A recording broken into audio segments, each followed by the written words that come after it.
Saludamos nuevamente a todos los que nos ven y nos oyen a través de los diferentes medios de comunicación social. Seguimos esta materia, vamos a la clase número 11 de lo que es neumatología. Estamos acá en el núcleo de la Escuela Teológica Integral Reformadora. Seguimos sobre el tópico que estamos desarrollando sobre el dominio propio. Todos, escúchenme, todos, absolutamente todos los cristianos, todos los nacidos de nuevo, todos los lavados en la sangre de Jesús, todos los que están inscritos en el libro de la vida, tenemos dominio propio. Si no lo usamos, me dijo un muchacho sentado en esa misma posición donde está mi hermano Jimmy, es por sinvergüenza. Es decir, no es porque Dios no nos los haya dejado, no es porque Dios nos haya dejado desarmados, no, estamos armados. Si no usamos las armas que tenemos, excusa no hay para decirle a Dios, yo no pude, no tuve fuerza, no sabía, tú no me diste dominio propio, el diablo tenía más poder que yo, ese hombre o esa mujer tenía más poder que yo, o esa tentación de la plata, porque hay gente que ni la mujer ni los hombres son tentaciones. Hay para gente que la tentación es la plata, otros el alcohol, otros pelear, otros mentir, otros chismear. Cada uno tiene su debilidad. Conocí un hombre que él dijo lo siguiente. No sé, los que saben de cacería deben de saber un poquito más que yo, Isidro Canelón. Que cada gato tiene su cunaguaro. Cada gato tiene su cunaguaro, chaval. ¿Cómo es eso? Bueno, el cunaguaro es el tigrito ese pequeño que crece, su tamaño es como esto, con la cola llega como este tamaño y es como así de alto. Es el tigrito que lo hay aquí en el Lara, en el Zulia y varios estados aquí de la zona. Es un pequeño jaguar que lo hay muy comúnmente. Según los que conocen de cacería y de animales, cuando un gato de estos se consigue con un gato casero, el gato casero, la coyuntura, y no le da chance ni de correr ni de nada, no hace nada, se queda tirado ahí, como diciéndole ven y come. Entonces usted sabe cuál es su cunaguaro, cuídese de su cunaguaro, porque usted es el gato o la gata. Entonces cada uno de nosotros tenemos una o varias debilidades. En esa área tenemos que cuidarnos, en esa área tenemos que, como se dice en el dicho popular común, católico muy especialmente, que donde espantan hay que pasar rezando. Entonces, donde usted sabe que usted es débil, evítelo, huya, corra. Es preferible que digan, aquí corrió uno, que aquí cayó uno. ¿Verdad que sí? Ok, entonces, dominio propio, todos tenemos. Es la fuerza de la voluntad que un ser tiene para tomar decisiones sabias y dar pasos firmes y concretos. Nunca olvides que somos nosotros los llamados a renunciar a los deseos carnales. Dios no lo va a hacer por nosotros. Nunca le pidas al Espíritu Santo ni a Dios que te quite lo que tú tienes que dejar. Ten dominio propio, en este caso, usa el dominio propio, porque de que lo tenemos, lo tenemos. Entonces debemos de tener dominio propio, sí, sobre nosotros mismos. Y serás un triunfador en la vida. ¿Qué es lo que le da sentido interno para tener dominio propio? El sentido de conveniencia. Vamos con esta.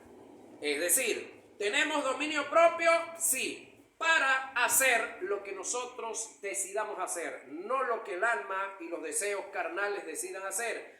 Pero, ¿qué es lo que le da sentido interno para tener o para darle uso al dominio propio? El sentido de conveniencia. Es decir, se te presentó la oportunidad, la pregunta es, ¿te conviene eso? Sí, échale pierna. ¿Te conviene eso? No. Deténgase. Meta los frenos. Clave los frenos. El freno de pie y meta el de mano también, si es preciso. Y cualquier cosa, baje corriendo y le mete una piedra o un tarugo ahí, una tranca o algo ahí. Ajá. El sentido de conveniencia. Pablo en sus cartas presenta el sentido de conveniencia, a lo cual es útil para la vida del creyente. Todas las cosas me son lícitas, dice Pablo. ¿Cuáles cosas te son lícitas, Pablo? Hay que leer los versos de atrás. ¿Cuáles son las cosas que son lícitas? Usted debe de estudiar. Pero Pablo dice aquí, todas las cosas personal, son lícitas, mas no todas convienen. ¿Qué pasó ahí? Sentido de conveniencia. ¿Sí? Me son lícitas. ¿Cuáles? Hay que leerlas atrás. Mas no todas me convienen. ¿Qué se asomó ahí? ¿Qué salió ahí? El sentido de conveniencia. Todas las cosas me son lícitas, mas yo no me dejaré dominar de ninguna. ¿Qué hizo Pablo aquí? Mostró la autoridad que él tenía sobre él mismo. Mas yo no me dejaré dominar de alguna, ¿verdad? No, de ninguna. ¿De ninguna qué? La que no me convenga, la que no me edifique, la que no me haga desarrollarme, crecer, la que me lleve a ofender a Dios, la que me lleve a ofender a mis hijos, la que me lleve a ofender a mi hogar, a mi pareja, la que me lleve a ofender a mi comunidad, la que me lleve a ofender a Dios. No me conviene. Amén. Amén. Sentido de conveniencia. Primera Corintios está eso. Capítulo 6, verso 12. Todo me es lícito, pero no todo conviene. Todo me es lícito, pero no todo edifica. ¿Qué es entonces lo que usted y yo nos debemos de mover? En lo que nos convenga, en lo que edifique, en lo que honre a Dios y en lo que le haga a usted mostrarse como un genuino hombre a quien o mujer a quien imitar, a quien servir. Que podamos nosotros decir como Pablo en una ocasión dijo, sé imitadores de mí, oído, como yo de Cristo. ¿Está clarito? Como yo de Cristo. Es decir, lo que yo imito de Cristo, muchachos, imítenlo ustedes. En otras palabras, lo que yo no imite de Cristo, no tienen por qué estarlo imitando. ¿Amén? Amén. Entonces no diga, si el pastor lo hace, yo también. Pregúntese, ¿y Cristo lo haría? Ajá. No, si lo hace el evangelista tal, yo también. Si lo hace la pastora tal, yo también. Ya va. ¿Quién es tu imagen? ¿La pastora tal, el evangelista tal, o el maestro tal, o Cristo? Cristo. Ahí está el detalle. Ahora, la segunda parte, el segundo texto que le leí, está en 1 Corintios 10, 23. Todo me es lícito, pero no todo conviene. Todo me es lícito, pero no todo edifica. 1 Corintios 10, 23. Pablo en Romanos presenta el sentido de conveniencia en contraste a lo que conviene. Y como ellos no aprobaron tener en cuenta a Dios, mira este detallazo aquí, y como ellos, no sé quiénes son ellos, habría que estudiar el texto un poco hacia atrás. Como ellos no aprobaron tener en cuenta a Dios, Dios los entregó a una mente reprobada para hacer cosas que no convienen, estando atestados de toda injusticia, fornicación, perversidad, avaricia, maldad, llenos de envidia, homicidio, contiendas, engaño y malignidades, murmuradores, detractores, aborrecedores de Dios, injuriosos, soberbios, altivos e inventores de males, desobedientes a los padres, necios, desleales, sin afecto natural, implacable, sin misericordia, quienes, habiendo entendido, mira esto, habiendo entendido el juicio de Dios, que los que practican tales cosas son dignos de muerte, no solo las hacen, sino que también se complacen con los que las practican. Romanos 1, 28 al 32. Aquí está hablando de hombres y mujeres que conocieron a Dios, que conocieron la palabra y ellos decidieron no reconocer a Dios. Ellos determinaron no seguir sirviéndole a Dios. Ellos determinaron blasfemar en contra del Espíritu de Dios, que es el tema que estamos desarrollando, la neumatología. Y como ellos no aprobaron tener en cuenta a Dios, mira esto, Dios los entregó a una mente reprobada. Vamos un momentito acá. Dios los entregó a una mente reprobada.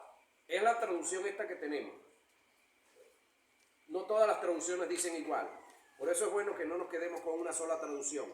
Busquemos varias traducciones. Porque yo le digo algo.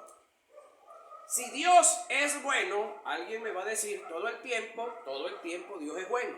Es decir, cuando hablamos de Santiago 1:17, me dice que en Dios hay una inmutabilidad. ¿Cuál es la inmutabilidad que hay en Dios?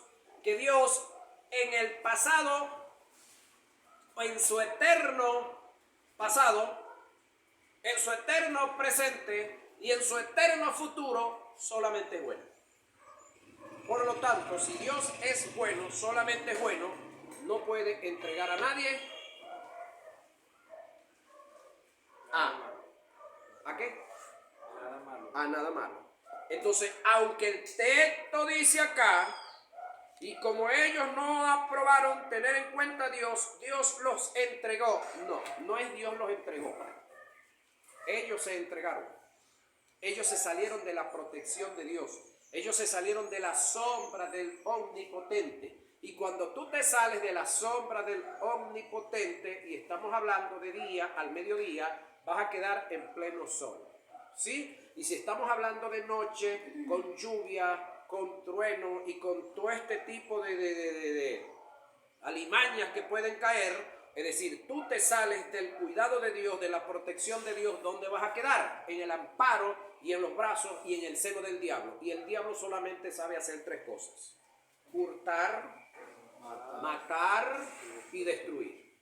Ahora, hay gente que pareciera que como que son, no sé, estúpidas, ¿sí? Que prefieren salirse de la protección, del cuidado del ser que solamente es bueno y que solamente de él viene lo bueno, y se salen de esta protección para meterse y cobijarse en el seno del que sabe hurtar, matar y destruir solamente. Entonces acá no es que Dios los entregó a pasiones, ellos se entregaron a sus propias pasiones. Amén. Amén. Porque Dios es bueno, solamente es bueno. Y de Dios solamente vendrá lo bueno. Ahora, esto hay que leerlo en varias traducciones. Ahora, quiero decirle algo. Yo no estoy en contra de lo que está escrito. Yo lo que estoy es estudiando, discutiendo con el texto, con lo que está aquí escrito y mostrando quién realmente es Dios y corrigiendo algo que aquí haya que corregir. Porque para eso Dios me hizo hasta cierto punto maestro y teólogo. Es decir, el término teólogo tiene que ver con alguien que ya tiene un pensamiento propio, pero no propio de él, sino propio, fundado en Dios, y que entonces por causa del pensamiento, de la madurez y del conocimiento que tiene una capacidad de juzgar lo que está escrito y corregirlo y enseñarlo. Amén. Amén o ayayay, cualquiera de las dos es buena. Ahora, si Dios es bueno, no da nada malo. Amén. Amén. Aquí hay que aplicar la lógica. Ahora, que esa es la forma, ¿cómo había que escribirlo? Listo, yo entiendo. Todos nosotros en la mañana decimos que el sol salió, hace rato dijimos que se escondió, y eso no es cierto. Es una manera de comunicar las cosas, pero no es la fórmula. Ahora, seguimos acá. David, el rey, tuvo sentido de conveniencia. Vamos a ver. Por la expresión que tuvo David en el pecado que cometió con Betsabé.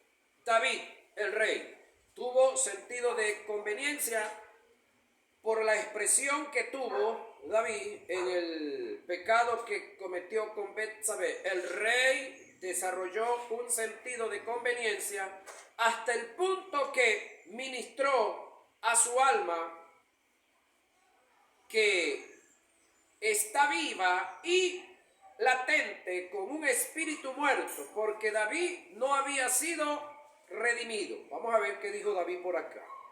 Bendice, alma mía, a Jehová, y bendiga todo mi ser su santo nombre. Bendice, alma mía, a Jehová, y no olvides ninguno de sus beneficios. Él es quien perdona todos tus pecados, iniquidades, el que sana toda tu dolencia, el que rescata del hoyo tu vida, el que te corona de favores y misericordia, el que sacia de bien tu boca, de modo que te rejuvenezcas como el águila. Salmo 103, 1 y 5. David habla aquí de su alma y habla aquí de su cuerpo. ¿Por qué David no habla del espíritu? Porque su espíritu estaba muerto en delitos y pecados. Pero usted y yo podemos tomar esta parte del Salmo y añadirle la otra. ¿Cuál es la otra que falta? El espíritu. El suyo y el mío ya nació de nuevo. Por lo tanto, usted y yo sí podemos adorar en espíritu, en el alma y con el cuerpo también. ¿Cómo adoramos con el cuerpo? Como decía el texto atrás, el de Tito, sometiéndonos. ¿A quién? A Dios, al propósito de Dios. ¿Cómo adoramos con el alma? Renovándola cada día, estudiando la Escritura, enseñándole esta verdad y haciéndola al alma que camine en ella. Porque la palabra es espíritu. Ahora, nuestro espíritu está dispuesto. A la que tenemos que trabajarla es a nuestra alma y al que tenemos que someter es a nuestro cuerpo. Pero el espíritu está a la disponibilidad. Gracias al gran sacrificio de Jesús en la cruz del Calvario y gracias a la obra que el Espíritu Santo hizo ya en nosotros de quitar el pecado y venir a morar en nosotros. Y en mutuo acuerdo, el Dios Padre, el Dios Hijo y el Dios Espíritu Santo han colocado en nosotros toda la dotación de la cual estamos hablando, específicamente amor, poder y dominio propio. Específicamente estamos hablando del dominio propio. Es parte de lo que está en nosotros, gracias al Dios Padre, gracias al sacrificio de Jesús, pero gracias a la obra del Espíritu Santo, que es quien colocó en nosotros esa virtud. Y somos nosotros los que tenemos que manifestarla, mostrarla, desarrollarla. Bajo un sentido de conveniencia, Pablo le insta a Timoteo que se ejercite en la piedad. La palabra ejercitarse. ¿Qué es ejercitarse? Quedarse quieto, así, monótono, no hacer nada, dormido, sedentario. ¿O qué es ejercitarse? Ejercitarse. Practicar, hacer, movimiento, accionar. ¿Sí? Si esto enseña a los hermanos, serás buen ministro de Jesucristo, nutrido con las palabras de la fe y de la buena doctrina que has seguido. Desecha, oído con esto, las fábulas profanas y de viejas. Ejecútate para la piedad. 1. Nuevamente aquí en el verso 7 de primera a Timoteo 4, 7 dice: desecha las fábulas profanas. Aunque estamos estudiando o leyendo desde el 6, el 7 específicamente dice: desecha. ¿Quién va a desechar? Usted y yo. Las fábulas. ¿Qué es una fábula? Cuento de camino. Un cuento de camino, un cuento bien echado. Fábulas profanas y de vieja data, de vieja existencia, de viejos cuentos por ahí. Ejercítate para la piedad. ¿Quién se va a ejercitar? Usted y yo. Primera Timoteo 4, 6 y 7. El término ejercitarse es un verbo derivado del término en griego gimnasio. ¿Cuántos aquí alguna vez han ido a un gimnasio? Yo he pasado al frente, siempre paso al frente de uno de los saludos. Okay. ¿Qué va a hacer usted al gimnasio? Yo pensé que era que iba a ejercitarse ya. Ajá.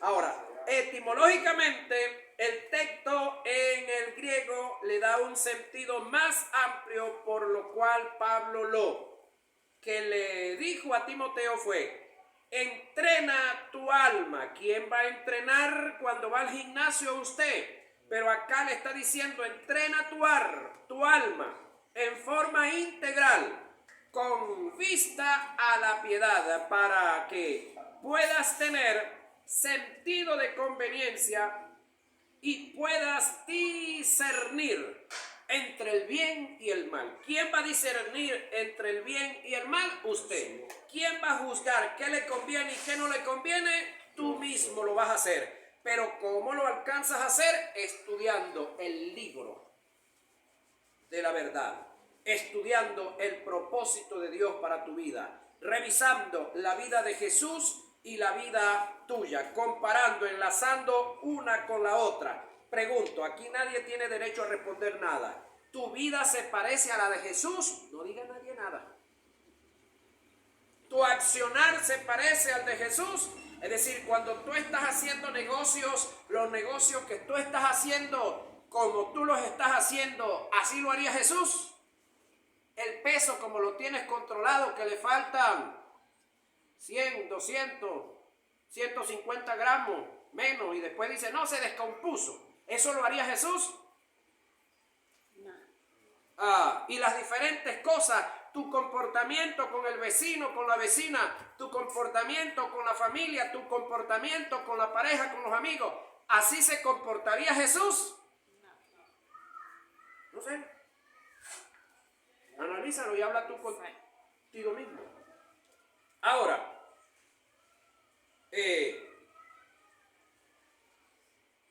etimológicamente el texto en el griego da un sentido más amplio, por lo cual Pablo lo que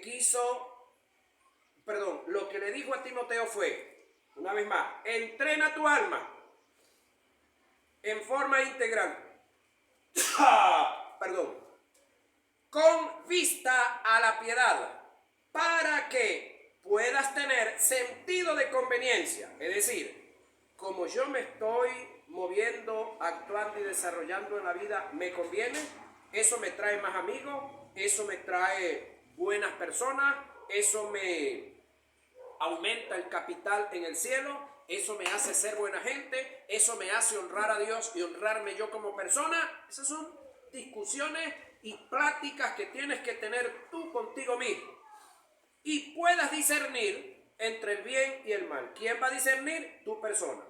Engruesa y fortalece los músculos de la santidad y del sentido de conveniencia, le añado yo acá, para que ante las tentaciones del mal y las ofertas engañosas de la vida puedas ser resistente, teniendo sentido de conveniencia, desarrollando el dominio propio, pasando a ser cabal en el reino, y Dios pueda llevar a cabo en ti su propósito. Porque el problema es que tú puedes andar como te da la gana, no hay problema, Dios no tiene problema con eso. El que va a tener problema con eso eres tú. Porque Dios no tiene problema con estarte perdonando los pecados, los pecados cada vez que los cometas. Pero hay un problema, que el problema lo vas a tener tú. Que Dios te perdona el pecado, pero las consecuencias del pecado no te las va a perdonar. Las consecuencias del pecado te las anota y te las va demandando una a una. Ahora pregunto yo, ¿usted quiere que le pasen cosas buenas haciendo cosas malas? No. ¿Usted quiere que Dios lo honre deshonrando usted a Dios? No va a suceder. Está escrito que Dios honra a los que le honran. Dios honra a los que le honran. No estamos hablando de salvación, estamos hablando de tu vida como tal, para el propósito de Dios. Estamos hablando de santidad para el propósito, no santidad para salvación. Ese es otro tema. Ahora, producto de la morada del Espíritu, pasamos a ser receptores de la unción. oído con lo que viene, producto de la morada del Espíritu pasamos a ser receptores de la unción. Lo primero que debemos aclarar es que la diferencia que hay entre la unción del Antiguo Testamento y la unción del Nuevo Testamento, en el Antiguo Pacto la unción no era el Espíritu Santo. Según Éxodo 30, 25 y 30, la unción era un ceremonial y tenía que ver con derramar aceite sobre algo o alguien en señal de consagración. Viene del hebreo masa. En Juan 12:3 se nos muestra que el acto de derramar un perfume sobre los pies de Cristo es relativo a la unción. El texto dice: entonces María tomó una libra de perfume de nardo puro de mucho precio y ungió los pies de Jesús. Sin embargo, esta unción que se dio aquí sobre los pies de Jesús no tenía nada que ver con la unción de poder ni con la unción de gloria, de grandeza. Permiso.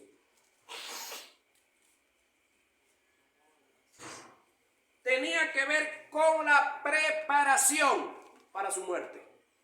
Es decir, hablando de unción, aquí tenía que ver con la preparación para su muerte ya.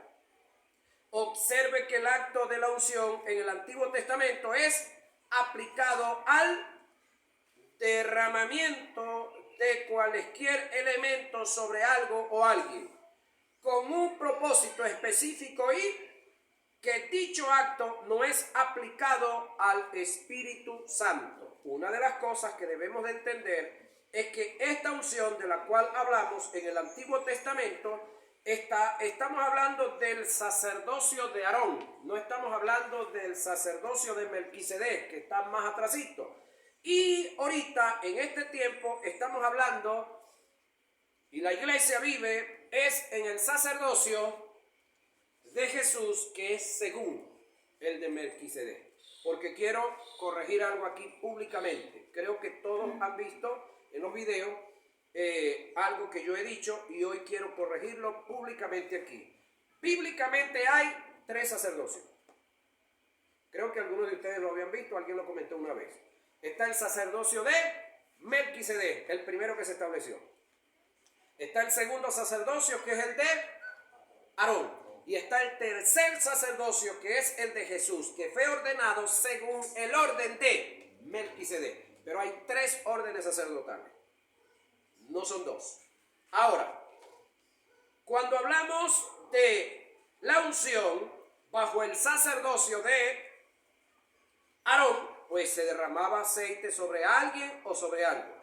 Ahora, el aceite era aceite, meramente aceite, era un ceremonial. No tenía nada que ver con poder. Sobre los hombres, que era derramado ese aceite, solamente sobre los hombres, en este caso, sobre 3 de ellos, que eran reyes, profetas y sacerdotes, venía el Espíritu Santo, de quien estamos hablando, de cuál es el tema, de vez en cuando y de cuando en vez.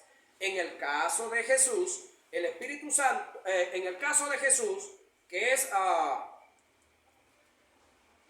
del sacerdocio en el cual nosotros vivimos, Jesús no fue ungido con aceite.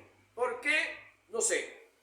El detalle es que quien ordenó a Jesús al ministerio fue el profeta Juan el Bautista. Y el padre de Juan el Bautista, Zacarías, era sumo sacerdote en oficio para el momento que ordenó el ministerio profético de Juan. Sin embargo, Zacarías, sumo sacerdote en oficio, que sí podía ungir con aceite a su hijo Juan, no lo hizo tampoco. Claro, hay una razón. Él era sumo sacerdote en oficio, sí. Podía preparar el aceite, sí. Pero la edad de Juan no le cuadraba. Juan era un niño. Sin embargo, fue ordenado como niño y cuando salió al ministerio ya había sido ordenado años atrás. Entonces, Juan el Bautista como profeta, no sé, creo que podría hacerlo como profeta ordenado por su padre. Tampoco lo hizo con Jesús. Es decir, ni sobre Juan el Bautista se derramó aceite, ni sobre Jesús se derramó aceite, Y de ahí en adelante, los autores del texto sagrado, los autores de la Biblia, no derramaron aceite sobre más nadie en cuanto a ungir para el ministerio. Ahora, a esta altura de la vida, no sé qué hacen nuestros pastores, nuestros maestros, nuestros profetas, nuestros apóstoles ungiendo con aceite. No entiendo. ¿A qué sacerdocio obedecen ustedes? ¿Al de Aarón? Bueno, váyanse para la ley. ¿O al de Melquisedec? Melquisedec no ungió con aceite a nadie. ¿Y al de Jesús? Jesús no ungió con aceite ni los discípulos a nadie. Jesús fue ungido con el Espíritu Santo. Hechos 10:38 dice, como Dios, el Padre, ungió a Jesús, su Hijo, con el Espíritu Santo, y este anduvo haciendo señales, prodigios y milagros, porque Dios, la palabra Dios aquí es adjudicable al Espíritu Santo, porque Dios, Espíritu Santo, estaba con él. La unción que vino sobre Jesús fue el Espíritu Santo, de quien estamos hablando aquí. Y el Espíritu Santo, como el ser que produce la unción, no necesita ni agua, ni aceite, ni sal, ni ningún tipo de líquido. Ni tampoco agua bendita, porque toda el agua es bendita porque la hizo Dios. Y punto. Toda el agua es bendita porque la hizo Dios. Ni hay agua vieja ni hay agua joven. El agua fue hecha toda el mismo día. Otro problema que tenemos. No, tráeme agua nueva, no vieja. No, tráeme agua bendita. Toda es bendita, toda. Ni hay agua vieja ni hay agua joven. Ahora, ese no es el tema, ¿no? Pero para que aprendamos un poquito más de lo que sabemos y añadamos algo más para el repertorio. Ahora, entendamos esto, que en el Antiguo Testamento se hicieron cosas que en el Nuevo Testamento no se deben de hacer. Por eso, en esta escuela teológica, al comienzo los mandé a estudiar y a leer el libro de Hebreos, porque el libro de Hebreos me dice que si hubo cambio de sacerdocio, necesario es que haya cambio de ley. Y hubo cambio de sacerdocio, amén. Hubo cambio de ley también. Amén. Que no lo quieras aceptar, te lo voy a decir en inglés, busca el traductor. I'm sorry for you. Ese es tu problema. Anyway. ¿Quiénes recibían la unción en el antiguo pacto? Vamos a estudiar un poquitico. Solo 4 tipos de personas que son reyes, profetas, sacerdotes y los jueces. Sin embargo, estamos hablando de la unción en el Antiguo Testamento. De los jueces no se ve que fueron ungidos como tal. Dios los levantó. Sin embargo, el Espíritu Santo venía sobre ellos. Y no solamente vino sobre ellos. Hay algunas personas que no están en esta posición y el Espíritu Santo se manifestó. Una vez en el campamento y un poco de gente que estaba en el campamento, hubo una manifestación del Espíritu Santo. No sé si tú lo has leído, que Josué llegó muy preocupado donde este chico, el escritor del Pentateuco, Moisés, y le dijo: Moisés, allá la gente está profetizando, allá la gente, el Espíritu Santo se está manifestando en ellos. Y le dice Moisés: ya va, ¿y tú vas a tener celo de mí? Ojalá que todos hablaran y el Espíritu Santo estuviera en todos. Diría en este caso Moisés: problema que me quita, porque el único que está aquí trabajando soy yo. Ahora el otro estaba celoso. Ahora, ¿cuál es el elemento utilizado para la ceremonia de la unción en el Antiguo Testamento? Vamos a verlo. Esto solamente como historia. Era un aceite llamado, párele a esto que viene, el aceite de la unción del santo. No era cualquier aceite. No era aceite Batel, vaya la cuña, no era aceite del rey, no era aceite de oliva, ni del gallo, ¿ves? Ajá. Este aceite, Dios mismo lo mandó a preparar, mezclado aceite de oliva con especias aromáticas, donde cada una de las especies tenía sus medidas y métodos de preparación. Esta preparación solo la podía elaborar, escúchame lo que viene ahora, solo la podía elaborar el sumo sacerdote. No era cualquier loco de carretera. Y que me disculpen los locos de carretera. No lo podía preparar todo el mundo. ¿Quién era el sumo sacerdote? Mira para acá. Israel tenía una corte de 72 hombres, 72 individuos, 70 sacerdotes, un vitalicio y un sumo sacerdote que era elegido por un año. Sí, no era cualquiera. De entre los 70 escogían a uno. Y ese iba a ser gran sumo sacerdote por un año, nada más. Estaba el vitalicio, porque por si se moría el sumo sacerdote. Entonces quedaba el vitalicio mientras elegían a otro y metían otro nuevo, porque todo el tiempo tenía que haber 70 sacerdotes. Un vitalicio y el sumo sacerdote. Ahora, para ser sumo sacerdote tendrías que tener muy buen testimonio y la aprobación de los otros 70. En otro orden de idea, tenías que ser de la tribu de Leví. Pregunto yo, a los que andan preparando aceite y vendiendo aceite y ungiendo con aceite por ahí, ¿de qué tribu son ustedes?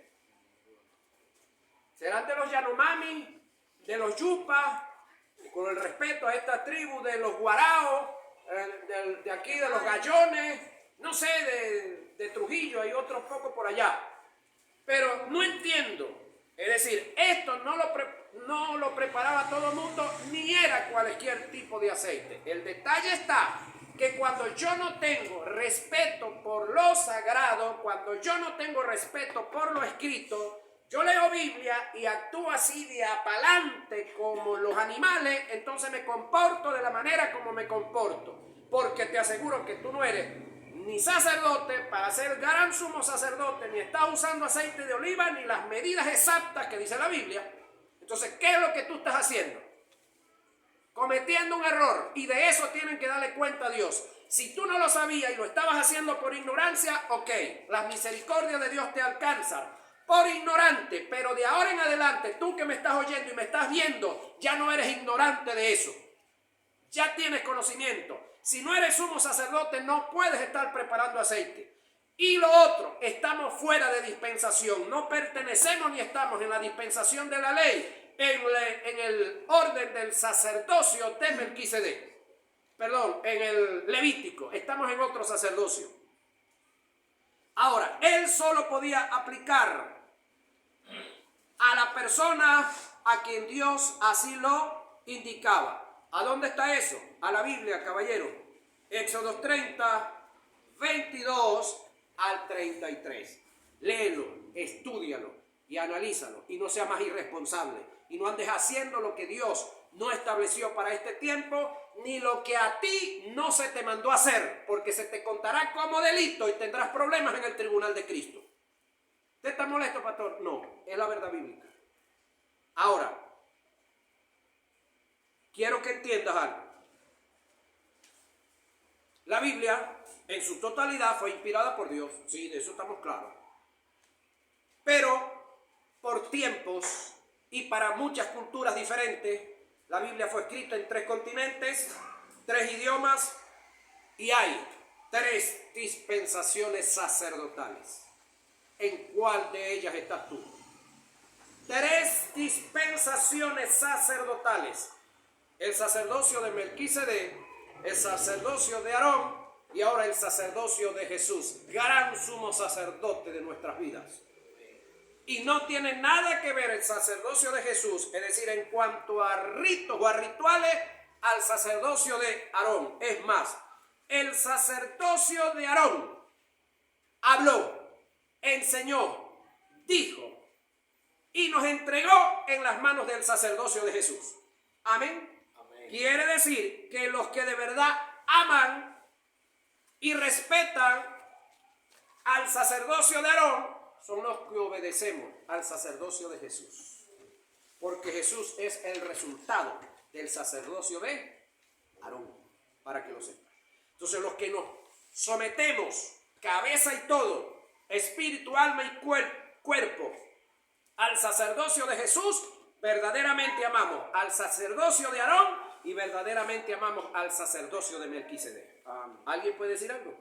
Amén. Ok, entonces creo que tenemos que dejar de leer Biblia y pasar a estudiar.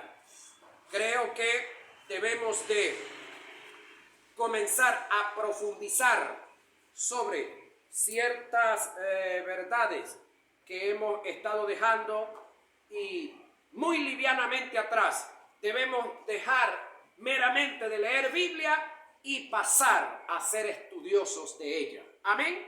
Amén. Para que nos evitemos problemas, para que el día que estemos ante el tribunal de Cristo podamos tener mejores notas, mejores galardones, mejor posición. Yo no estoy hablando de salvación, que te vas a perder, que te vas al infierno por estar preparando aceite y ungiendo gente con aceite, queriendo, ¿cómo te digo? Decir que el aceite es tipo del Espíritu Santo. No estoy diciendo nada, que nadie se va a perder por eso. Estoy diciendo que estás perdiendo tiempo y enseñando mentiras y estás en una falsa doctrina por ese detalle, pero no te vas a perder, no te vas a ir al infierno, pero estás perdiendo tu tiempo. Ahora, supongamos que sí, el Espíritu Santo el aceite haya sido tipo del Espíritu Santo. ¿Ya el Espíritu Santo vino, caballero? ¿O se te olvidó eso? Lee Hechos capítulo 2. Primero lees el capítulo 1, verso 8. Y luego lees el capítulo 2. Y si ya el Espíritu Santo vino, ¿qué hacemos entonces nosotros buscando aceite? O queriendo honrar a un Dios que es espíritu con un elemento natural que es aceite. Y de paso con cualquier aceite. No sé si en algún lado por ahí cuando le falta aceite buscarán manteca y cochino. No sé, la gente es tan inventadora que son capaces de hacer eso. Ahora, reitero, si ya el Espíritu Santo está en nosotros, no necesita ningún elemento natural, ninguno, ni agua, ni sal, ni aceite de ningún tipo. El Espíritu Santo es un ser, es una persona, es un individuo. Por eso es que tenemos que estudiar un poco más de Él y ubicarnos en nuestro tiempo, en nuestro espacio y en el sacerdocio en el cual nosotros estamos viviendo, en el cual se nos llamó a vivir. Bendiciones. Nos vemos en nuestra próxima hora de clase.